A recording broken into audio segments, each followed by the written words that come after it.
A Xunta de Goberno da Deputación, na súa sesión ordinaria desta mañá, aprobou un total de 52 puntos que sirven para mobilizar preto de 2,8 millóns de euros. Precisamente, Luís Menor anunciou a posibilidade de incrementar a capacidade operativa dos parques de bombeiros provinciais co apoio de diversos consorcios contra incendios de Andalucía, grazas ás xestións realizadas a través da Asociación Profesional Técnica de Bombeiros de España e da FEMP. Unha vez sexa efectivo este apoio, permitirá a incorporación de profesionais procedentes de Andalucía, concretamente de Málaga, aos distintos parques do consorcio, aumentando así os medios técnicos e humanos dispoñibles.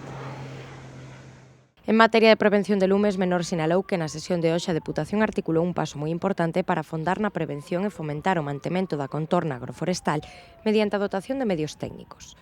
Así, en virtude do convenio pioneiro que asinou a Deputación coa Consellería de Medio Rural,